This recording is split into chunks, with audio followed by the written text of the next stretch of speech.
Halo gengs, selamat datang di Zona Donghua Channel. Kali ini Mimin akan membahas spoiler Soulland 2. Buat kalian yang baru join, jangan lupa like, comment, dan subscribe, dan nyalakan notifikasinya agar kalian selalu update konten-konten terbaru dari Mimin tentunya. Oke, nggak usah lama-lama, langsung aja kita ke spoilernya. Let's go! Huo Yuhao telah naik ke ketinggian yang lebih tinggi di bawah perlindungan Putri Salju, dan peralatan pengawasan udara ketinggian tinggi kini berada dalam jangkauannya. Putri Salju sedang mengarahkan tarian es tertingginya, dan itu berarti efeknya tidak sebaik jika dia yang mengarahkannya. Namun, menunda musuhnya sebentar saja sudah cukup. Hal itu karena jiwa dan kekuatan spiritualnya memiliki tingkat integrasi yang sangat tinggi, sehingga ia dapat mewariskan aliran kekuatan spiritualnya sendiri kepada Putri Salju. Barulah setelah itu mereka dapat terpisah untuk jarak yang lebih jauh. Jika tidak, Putri Salju bahkan tidak dapat bertempur ketika ia begitu jauh darinya. Ada sembilan lagi alat jiwa pengintaian udara di ketinggian tinggi telah tiba, dan ini merupakan kekayaan yang sangat besar selain dari apa yang telah dikumpulkan Huo Yuhao sebelumnya.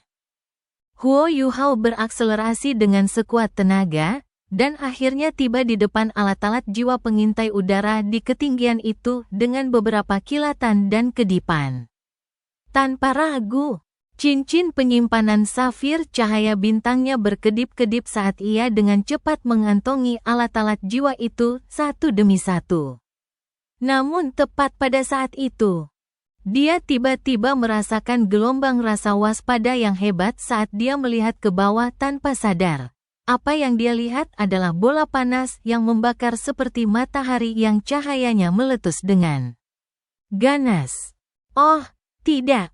Huo Yuhao menyalurkan kesadarannya dan dengan cepat memanggil wanita salju. Putri Salju berubah menjadi seberkas cahaya yang mengalir saat ia melesat ke langit. Namun, Huo Yuhao masih bisa merasakan kekuatan jiwanya bocor dengan kecepatan yang luar biasa. Lebih jauh lagi, ia bisa merasakan gelombang kelemahan dalam kekuatan spiritualnya. Putri Salju adalah roh, dan ia tidak bisa benar-benar mati. Namun, Huo Yuhao lah yang harus mengeluarkan energi ketika ia diserang. Dalam arti tertentu, roh adalah avatar parsial seorang master jiwa. Seorang master jiwa akan terluka parah jika roh mereka mati, dan tidak ada yang tahu berapa lama seorang master jiwa perlu mengumpulkan kembali roh-roh tersebut. Setidaknya, Huo Yuhao tidak ingin mengalami hal seperti itu. Sekuntum bunga kecil yang aneh mengintip dari bahu Huo Yuhao. Lingkaran cahaya biru es menyelimuti area di bawahnya dan bertemu dengan Putri Salju. Ya, itu adalah bunga adas bintang yang sedang bergerak. Gelombang panas yang bergulung-gulung dan naik dari bawah diblokir sejenak dengan bantuan Star Anise. Dan baru saat itulah Snow Lady berubah menjadi seberkas cahaya sebelum dia menyatu kembali ke tubuh Huo Yuhao. Huo Yuhao tak kuasa menahan napas saat menyaksikan seberkas cahaya intens yang tiba-tiba muncul dan menyerupai matahari. Sekuat itu, siapa yang datang? Serangan yang begitu mengerikan. Apa dia gila? Huo Yuhao tidak lagi menunggu kedatangan alat jiwa pengintai udara ketinggian tinggi lainnya, dan segera berbalik untuk berlari. Ia mengaktifkan seluruh kekuatan jiwanya dan berubah menjadi seberkas cahaya, lalu langsung menuju ke perkemahan Kekaisaran Bintang Luo. Hanya ada satu kemungkinan seseorang bisa membuat keributan seperti itu, seorang insinyur jiwa kelas 9 telah tiba. Terlebih lagi, Huo Yuhao belum menemukan musuhnya dengan kekuatan spiritualnya. Ini berarti musuhnya mungkin membawa alat jiwa yang menghalangi deteksi spiritualnya. Lawan seperti itu jelas bukan sesuatu yang bisa ia lawan. Tepat pada saat ini, bola-bola cahaya berapi tiba-tiba melesat ke langit. Setiap bola api berdiameter setidaknya 1 meter, dan ratusan di antaranya membubung ke langit dalam sekejap mata. Bola-bola api itu menerangi seluruh area, dan setiap bola api tampak seperti matahari kecil yang bersinar dengan cahaya yang membakar. Sesosok tubuh yang tinggi dan berotot muncul dari bawah bersamaan dengan kecepatan yang luar biasa. Dia tidak bisa kabur. Geraman yang menggetarkan terdengar. Banteng manik, Wang Yiheng sudah berada di langit. Huo Yuhao sama sekali tidak melihatnya bergerak. Tetapi bola-bola api yang membubung ke langit itu meletus dengan sinar api yang dengan cepat berkumpul menjadi jaring api raksasa. Terdengar distorsi samar beriak di udara. Jaring api ini dengan sempurna menghalangi jalan Huo Yuhao untuk kabur. Insinyur jiwa yang hebat. Dia pasti kelas 9. Huo Yuhao tidak berhenti sama sekali. Dalam situasi seperti ini, hanya ada satu solusi untuk menghadapinya, yaitu memaksa keluar. Ia akan berada dalam masalah besar jika tidak bisa keluar dari situasi ini. Dia berhenti menggunakan imitasi, dan sosoknya muncul dari udara. Suhu di udara sangat tinggi karena jaring api yang menjulang. Tetapi Huo Yuhao tidak melepaskan es tertingginya untuk melawan panas karena itu akan memperparah konsumsi energinya. Rumput es misterius Adas Bintang melepaskan rona biru es samar yang menyelimuti seluruh tubuhnya, dan lapisan-lapisan ini sepenuhnya menghalangi panas yang menyengat dari sekelilingnya. Star Anise tidak bagus dalam menyerang, tetapi efek tambahan dan pendukungnya luar biasa. Banteng manik, Douluo, tertegun sejenak ketika Huo Yuhao menampakkan diri dengan alat jiwa berbentuk manusia. Alat jiwa berbentuk manusia? Mungkinkah itu benar-benar alat jiwa berbentuk manusia? Sejak kapan penelitian Kekaisaran Bintang Luo tentang alat jiwa mencapai standar seperti itu? Ia terkejut. Tetapi gerakannya tidak melambat. Jaring api itu membelah langit, dan bola-bola api besar dengan cepat berganti posisi saat jaring api itu turun langsung ke arah Huo Yuhao untuk mencekiknya. Jiwa bela diri Wang Yiheng memang cukup kuat sejak awal. Ia mengejar daya ledak tinggi, kekuatan, dan panas yang hebat saat meneliti alat-alat jiwanya sendiri. Ia memiliki hasrat murni untuk menghancurkan. Dia berhasil menjadi komandan salah satu legiun milik tangan pelindung bangsa, jadi tidak sulit membayangkan kehebatannya. Meskipun kekuatannya tidak sebanding dengan Starsky Douluo, Ye Yulin, dia tidak jauh lebih lemah. Alat jiwa yang sedang ia gunakan bernama Empyrean Blaze, ciptaannya sendiri. Alat itu terbentuk dari 365 mutiara Empyrean, dan setiap mutiara berada di bawah kendalinya. Ia sendirilah yang menjadi pusat formasi ini. Empyrean Blaze secara kasar berada di antara nomor 10 dan nomor 12 di antara alat jiwa kelas 9 lainnya. Jangan pernah mengabaikannya karena peringkatnya berada di atas peringkat 10. Sistem peringkat ini juga mempertimbangkan peluru meriam jiwa stasioner, dan Wang Yiheng mencapai statusnya saat ini berkat Empyrean Blaze-nya. Peralatan jiwa pengintaian udara di ketinggian tinggi terlalu penting. Itulah alasan mengapa dia menggunakan jurus andalannya sejak awal. Tentu saja, kekuatan asli permaisuri salju bukanlah sesuatu yang bisa ia tandingi. Namun, apa yang bisa dikerahkan Putri Salju saat ini terlalu lemah. Huo Yuhao bukanlah orang yang mengarahkan tarian es tertingginya, dan tarian itu langsung hancur di bawah hantaman api Empyrean milik Wang Yiheng. Jaring api itu sedang menyapu ke arahnya saat ini. Api Empyrean paling mahir dalam mengendalikan dan membakar, dan ia mengendalikan seluruh situasi. Pikiran Huo Yuhao jernih saat ia menarik napas dalam-dalam. Ia sama sekali tidak menunjukkan rasa takut saat mata takdirnya terbuka di dahinya. Permata biru di dahi solo battle armornya langsung bersinar, dan gelombang kekuatan jiwa yang aneh berdesir keluar. Detik berikutnya, seberkas sinar ungu cemerlang membelah langit dan menyambar bagai kilat. Sinar ungu itu berubah menjadi emas mawar begitu meninggalkan permata dan membentang di langit. Bahkan Empirin Blaze pun tak mampu menghalanginya, sedikit pun, dan langsung muncul di hadapan Wang Yiheng. Wang Yiheng termasuk generasi insinyur jiwa yang lebih muda dan lebih bersemangat di antara para insinyur jiwa kelas 9. Ia memiliki banyak wawasan tentang teknologi terbaru. Dan pada saat yang sama ia juga sangat kuat. Ia langsung menyadari ada yang tidak beres ketika Huo Yuhao bergerak. Apakah itu serangan tipe spiritual murni? Sebuah ikat kepala putih bersih tiba-tiba muncul di kepala Wang Yiheng. 7 permata perak membentuk bagian depan ikat kepala ini. Dan permata-permata ini tiba-tiba memancarkan cahaya terang di bawah kendali Wang Yiheng, berubah menjadi perisai perak yang melindunginya. Sinar emas mawar menyinari perisai ini. Dan perisai itu bergetar pelan sebelum sinar emas mawar itu lenyap tak berbekas. Jauh di kejauhan, permata di Solo Battle Armor milik Huo Yuhao meledak berkeping-keping dengan keras. Ia tak menoleh ke belakang dan menerjang ke arah Empirin Blaze. Wang Yiheng jelas sedikit lesu saat ini.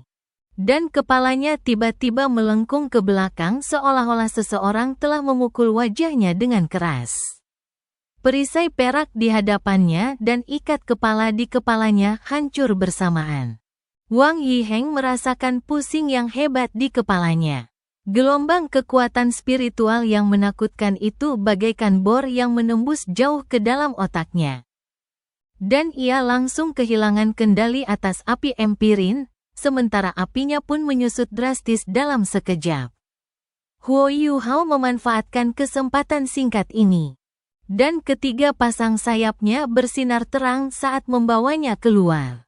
Lapisan kristal es berlian lainnya juga menyelimuti Solo Battle Armornya pada saat yang sama untuk melindunginya dari panas yang menyengat. Dia hampir berada di tepi Empirin Blaze. Wang Yiheng berhasil pulih saat ini. Kekuatan spiritual yang luar biasa. Meskipun hatinya dipenuhi teror, ia tak mengendurkan kendali atas api Empirinnya. Api yang meredup itu kembali membara. Dan lebih dari 10 mutiara Empirin langsung melesat ke posisi Huo Yuhao untuk menguncinya.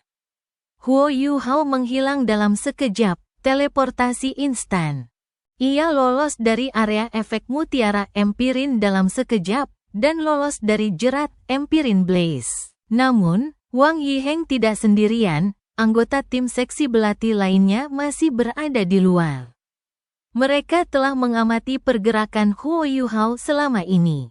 Mereka melihat bahwa ia telah melepaskan diri. Dan sejumlah besar sinar jiwa dan meriam jiwa langsung menyerangnya seperti badai. 7 cincin jiwa Huo Yuhao tampak berkilauan. Dan cincin jiwa kelimanya berkilauan saat ia bertukar posisi dengan salah satu anggota seksi belati di kejauhan. Deteksi spiritual Huo Yuhao mencakup seluruh area meskipun ia terjebak dalam bahaya. Ia telah memilih orang ini sejak lama, dan targetnya adalah pemimpin seksi, Sol Douluo, insinyur jiwa kelas 8. Sol Douluo ini menjadi sasaran badai begitu posisi mereka bertukar. Empirin Blaze berada di belakangnya, dan serangan dahsyat rekan-rekannya berada di depannya. Insinyur jiwa kelas 8 itu sendiri sangat terkejut. Huo Yuhao tidak tinggal untuk bertarung setelah dia bertukar posisi dengannya, dan lingkaran emas mawar tiba-tiba memancar keluar dengan kepalanya di tengahnya. Spiritual Blast, keterampilan yang dimiliki tengkorak singa emas bermata 3. Setiap insinyur jiwa kelas 7 mengalami hal yang sama setelah terkena ledakan spiritual Huo Yuhao. Yang dilepaskan dari mata takdirnya. Mereka kehilangan kendali atas tubuh mereka dalam sekejap dan jatuh ke tanah. Huo Yuhao tidak mengerahkan seluruh kemampuannya dalam serangan ini agar ia bisa lolos dengan sukses. Lagi pula, Ia telah mengerahkan seluruh kekuatannya saat menyerang Wang Yiheng dengan spiritual shock, dan ia harus menyisakan sedikit kekuatan untuk mundur di saat seperti ini. Huo Yuhao berbalik dan terbang sambil terus melarikan diri sambil melepaskan ledakan spiritual. Huo Yuhao telah menduplikasi Xuanwu Displacement dari Su Sanxi, dan setiap kali ia menggunakannya, ia menciptakan efek yang tak terduga. Sesuai dengan namanya, ia adalah salah satu skill jiwa legendaris dari seorang Soul Master tipe bertahan. Wang Yiheng melepaskan kehebatannya yang luar biasa sebagai seorang insinyur jiwa kelas 9 pada saat ini. Mutiara-mutiara empirin yang awalnya mengincar Huo Yuhao tiba-tiba meregang dan terbang di sekitar tubuh Sol Douluo bercincin 8. Tak hanya tidak melukainya, mutiara-mutiara itu juga melilit di depannya dan menangkis serangan dari 9 anggota seksi belati lainnya. Kendali empirin Blaze ini sungguh sempurna. Sungguh licik. Wajah Wang Yiheng menghitam.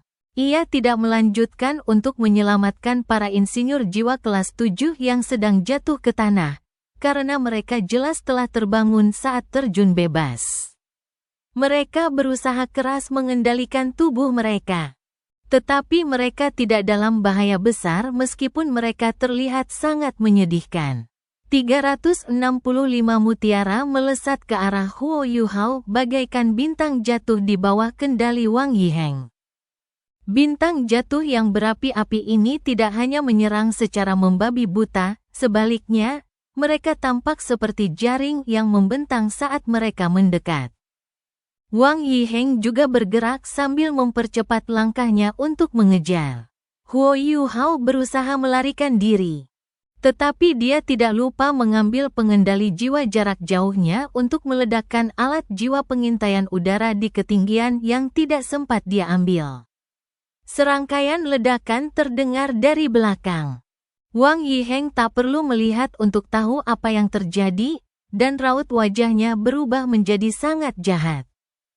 Ia tak perlu bertanya untuk tahu bahwa alat jiwa pengintai udara di ketinggian yang telah hilang kontak itu mungkin berakhir buruk. Bajingan ini, aku akan membunuhnya. Api empirin terlalu cepat. Huo Yuhao sudah mengerahkan seluruh kekuatannya, tetapi api empirin masih terus menyerangnya. Panas terik dan udara panas terus menyerangnya. Tetapi suhu tersebut tidak terlalu memengaruhi Huo Yuhao, karena ia mengandalkan zirah permaisuri es dan zirah pertempuran solonya untuk perlindungan. Yang harus ia lakukan sekarang adalah berakselerasi. Huo Yuhao sudah cukup dekat dengan pasukan lapangan barat laut Kekaisaran Bintang Luo. Ia hanya perlu bertahan sedikit lagi sebelum masalahnya berakhir. Dekat, seru Wang Yiheng, dan api empirin tiba-tiba mengembang sebelum tiba-tiba berakselerasi dan menutup. Wang Yiheng menggunakan hampir 10% kekuatan jiwanya untuk gerakan ini. Namun, sosok Huo Yuhao tiba-tiba bertambah cepat pada saat itu. Ia melesat melintasi langit bagaikan seberkas cahaya. Lalu muncul kembali di kejauhan. Dia masih bisa berakselerasi, itu mustahil. Hanya seorang titled Douluo yang bisa mencapai kecepatan itu. Tapi gelombang kekuatan jiwa orang itu menunjukkan bahwa dia jelas bukan titled Douluo. Sosok lain muncul dalam pandangan Wang Yiheng, dan orang itu berbalik untuk berlari bersama sosok pertama. Ya, Su Sanxi adalah orang yang datang untuk memberikan dukungan kepada Huo Yuhao. Su Sanxi sebenarnya telah menunggu di lokasi yang tidak jauh dari Huo Yuhao dari awal hingga akhir, dan ia berkomunikasi dengan Huo Yuhao melalui deteksi spiritualnya. Itulah sebabnya ia dapat menyelamatkan Huo Yuhao tepat pada waktunya. Jarak yang tiba-tiba ia tempuh membuat ledakan energi Wang Yiheng yang tiba-tiba tidak menghasilkan apa-apa. Lebih lanjut, ia bahkan berhenti sejenak di langit karena ia telah menggunakan terlalu banyak kekuatan jiwa sebelum dapat melanjutkan mengejarnya. Saat Wang Yiheng baru mulai bergerak lagi, tiba-tiba dia merasakan nyeri tajam di sisi wajahnya, dan tanpa sadar melirik ke sampingnya. Namun, tidak ada apa-apa di sana, yang bisa dilihatnya hanyalah kegelapan pekat. Namun, tampaknya ada seekor ular berbisa yang bersembunyi di balik kegelapan itu, dan ular berbisa ini baru saja memperlihatkan taringnya yang paling tajam dan hendak menelannya bulat-bulat. Wang Yiheng tidak tahu siapa lawannya di kegelapan.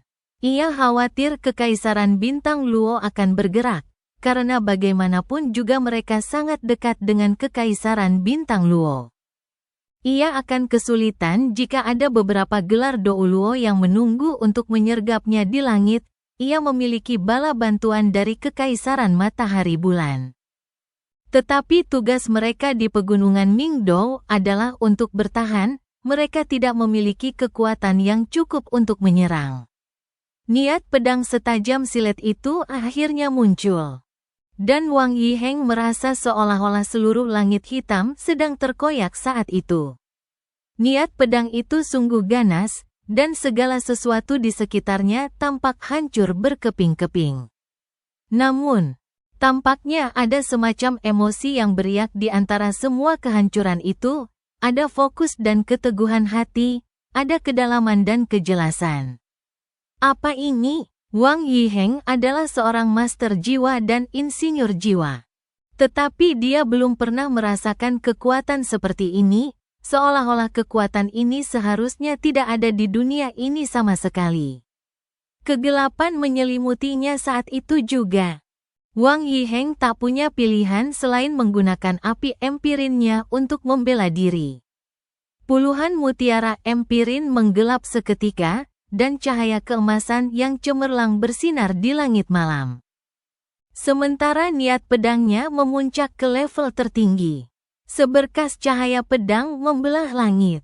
Cahaya itu menghilang dalam sekejap, melesat ke kejauhan sebelum akhirnya menyusul Huo Yuhao dan Su Sanxi. Sinar itu bahkan seolah membawa mereka dan melesat cepat. Wang Yiheng tak berani mengejar mereka. Setelah niat pedang itu terbang melintasi langit, setelah berubah dari gelap menjadi terang, puluhan mutiara empirin yang ia pukul mulai berderak dengan suara melengking yang menusuk telinga. Retakan-retakan besar mulai muncul meskipun tidak pecah berkeping-keping. Mutiara-mutiara empirin itu sangat sulit dipalsukan. Meskipun keunggulannya terletak pada jumlah. Setiap mutiara adalah hasil dari darah dan keringatnya. Sekeping mutiara yang pecah akan menyebabkannya patah hati yang luar biasa dan tak terkendali. Tidak. Orang itu, Wang Yiheng tiba-tiba merasa ada yang tidak beres setelah kebingungan sesaatnya. Niat pedang semacam itu membuatnya takut. Tetapi orang yang menyalurkan niat pedang itu jelas tidak memiliki kekuatan yang cukup. Setidaknya, orang itu tidak memiliki kekuatan yang cukup untuk mengancamnya. Saya telah tertipu. Api empirin Wang Yiheng kembali menyala setelah menyadari ada yang tidak beres, dan ia terus mengejar Huo Yuhao dan Su Sanxi. Ia hampir meledak marah, mereka jelas tidak terlalu kuat. Tetapi mereka telah menipuku berulang kali. Mereka tidak hanya menghancurkan begitu banyak alat jiwa pengintai udara di ketinggian, tetapi mereka juga telah merusak api empirin milikku. Mereka berdua harus mati. Wang Yiheng mengerahkan seluruh kekuatannya saat ia menyerang dengan empirin blaze-nya. Ia berubah menjadi seekor banteng raksasa di udara pada saat yang bersamaan. Dan kecepatan terbangnya tiba-tiba meningkat secara eksponensial. Kali ini ia tidak menggunakan alat jiwa tipe terbangnya, ia membakar kekuatan jiwanya yang dahsyat sebagai seorang titled Dou Luo. Ia tahu ia hanya punya satu kesempatan untuk menyerang. Jika ia tidak bisa menangkap mereka dengan serangan ini, ia akan melampaui batas perlindungan Pegunungan Mingdou. Dan ia bisa saja menjadi mangsa musuhnya jika itu terjadi. Karena itu, ia tidak ragu-ragu dalam serangan ini. Beberapa sosok melesat ke langit di kejauhan. Ada 5 sosok, dan mereka berjajar rapi. Masing-masing memancarkan warna yang berbeda.